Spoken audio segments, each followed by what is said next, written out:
Yang menarik, mari kita bicarakan tentang intuiting extrovert. Mesin kecerdasannya intuiting, drive-nya adalah extrovert yang membawa dari luar ke dalam. Ya, sebetulnya dirinya sendiri sudah introvert. Introvert itu artinya dia sudah kreatif, tetapi dia masih membawa lagi kreativitas dari luar untuk masuk kepada dirinya. Nah, karena itulah kemudian orang intuiting extrovert ini tidak bisa tidak dia memang harus mengeksplorasi dari berbagai macam kreativitas. Itu dipolakan dengan cara tertentu untuk melahirkan sebuah kreativitas baru.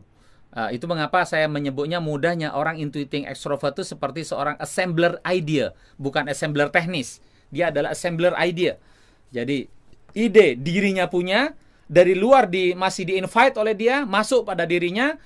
Kemudian dari sekian banyak ide yang ada itu dia polakan, dia compile, dia peras-peras, dia kocok-kocok sampai kemudian keluar ide baru yang hasil assembling, hasil merging dari beberapa ide yang ada. Nah, karena dia ekstrovert, itu mengapa orang intuiting extrovert ini masih punya daya untuk mengabsorb ide dari luar. Dia selalu seperti mangkok yang terbuka yang setiap saat bisa menerima koin masuk, dan koin itu adalah koin ide gitu kan, yang ditampung oleh dia. Ide itu tidak pernah disekat dengan pintu yang tebal. Justru malah orang intuiting extrovert ini adalah open untuk memasukkan banyak ide, sehingga memiliki banyak kemungkinan. Itu juga yang membuat salah satunya mengapa orang intuiting itu kebanyakan alternatif, kebanyakan pilihan, kebanyakan ide, dan kemudian punya kelemahan di dalam direction, menentukan arah kemana perginya. Ya, dan itu juga yang menjadi alasan kenapa orang intuiting ditaklukkan oleh orang thinking, di mana orang thinking kelebihannya itu adalah menentukan direction, sementara orang intuiting selalu mempersepsi secara terbuka dari segala kemungkinan ide yang masuk, sehingga menjadi banyak alternatif, banyak pilihan, dan dia tidak kunjung bisa menetapkan arah mana yang dia akan tuju. Ya, itu intuiting extrovert. Nah, satu yang membuat orang intuiting extrovert ini adalah sedikit sisi ekstrimnya orang intuiting extrovert. Intuiting introvert kita sudah jelaskan tadi. Dia adalah seni untuk seni. Oke. Sehingga pasti unik, pasti asing. Itu intuiting introvert. Orang intuiting extrovert punya sisi ekstrim yang lain, yaitu adalah karena di dalam otaknya dia memiliki intensitas energi yang besar. Dan intensitas energi yang besar itu tentu saja digunakan oleh yang menjadi pemimpin di dalam kepalanya. Ketika yang menjadi pemimpin itu adalah intuiting itulah yang kemudian akan diberi energi oleh dia. Sehingga orang intuiting extrovert sangat ekstrim dalam hal punya kemampuan menyeberang lautan ide yang seluas-luasnya. Lautan seluas apapun bisa diseberangi oleh dia kalau di situ dia menemukan ada ide yang akan ditempuh. Nah, jadi dengan adanya otak yang bekerja dengan intensitas energi yang besar, membuat orang intuiting extrovert itu mampu menyeberangi lautan ide, mampu menyeberangi konteks kekinian, mampu menyeberangi anti kemapanan yang begitu tebal, ya. Maka kalau dalam urusan percintaan secara gampangnya, orang intuiting extrovert ini bisa juga mudah untuk kawin lari.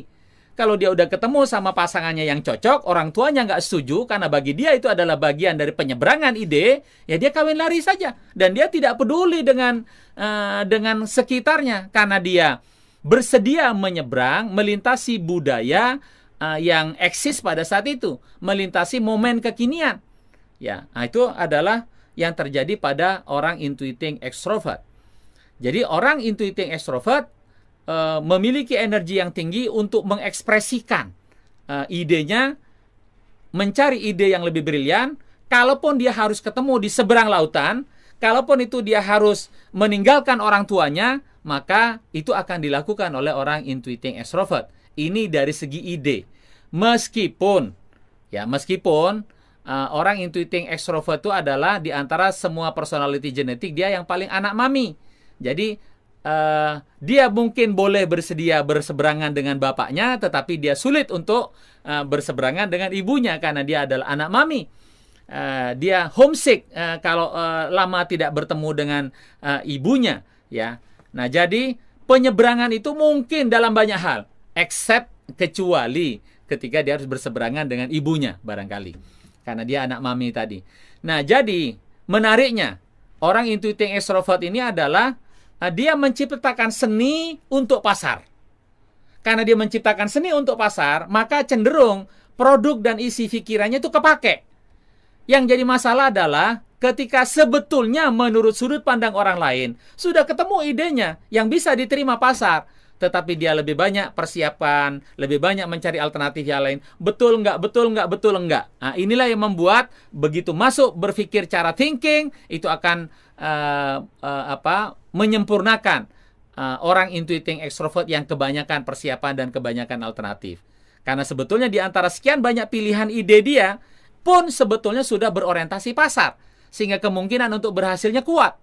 Karena sudah dia mampu mempelajari situasi sekitarnya. Karena extrovert itu dari luar menuju ke dalam. Jadi apa yang berkembang ide di masyarakat itu dia bisa invite untuk masuk ke dalam dirinya, diolah menjadi pertimbangan bagi dia.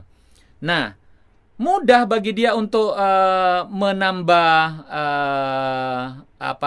sebagai pebisnis menambah keberhasilannya di dalam dunia bisnis, yaitu adalah dengan jalan bukan ekstensifikasi pada orang intuiting extrovert, tetapi sesungguhnya yang lebih bagus itu adalah intensifikasi. Kenapa? Karena dari sekian banyak alternatif menemukan satu saja itu dia kebanyakan pertimbangan, begitu satu udah ketemu, udah fokus saja. Maka intensifikasi di situ. Perbesar skalanya di situ dengan jalan menaikkan volume, tetapi sekaligus yang lebih penting karena dia intuiting extrovert, yaitu adalah meningkatkan margin. Menjaga margin yang besar tadi, diperbesar volumenya atau skalanya, itu caranya orang intuiting extrovert menaikkan level bisnisnya. Ya, jadi dia memperbesar skala. Artinya jangan berselingkuh kepada profesi yang lain, itu tentu saja jauh.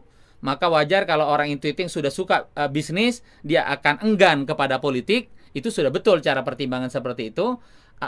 Bahkan bukan hanya itu, pakemnya adalah kalau dia sudah berbisnis produk A, maka jauhilah dia berpikir untuk berbisnis produk B sebelum A-nya ini mapan, ya kan? Sebelum A-nya ini jadi, sebelum A-nya ini sudah dieksploitasi atau dioptimasi secara maksimal. Kecuali kalau dia mengatakan, oke, yang A ini sudah jenuh, dia harus mendevelop sebuah produk baru. Maka produk baru B itu harus dengan mainan baru yang dipersiapkan sebagaimana yang pertama tadi. Disiapkan secara matang sampai ini ditelateni sampai jadi dan akhirnya teroptimasi sampai mentok juga bisnisnya. Nah, intuiting extrovert meskipun dia adalah agen perubahan, yaitu perubahan yang berorientasi kepada pasar. Perubahan yang dilakukan oleh orang intuiting extrovert ini duduknya lebih nyaman, ya, bisa lebih perubahan yang dilakukan dengan situasi yang lebih empuk. Meskipun begitu, tetap sejatinya yang namanya orang intuiting selalu karena mereka berorientasi vertikal, kemana mereka sudah sampai, di mana anak buahnya. Seringkali memang anak buahnya menjadi musuh dan tantangan yang paling besar karena mereka tidak mengerti bahasa pimpinan yang intuiting tadi, sehingga kemudian menjadi masalah. Dia merasa tidak terlibat dan tidak memiliki sense of belonging.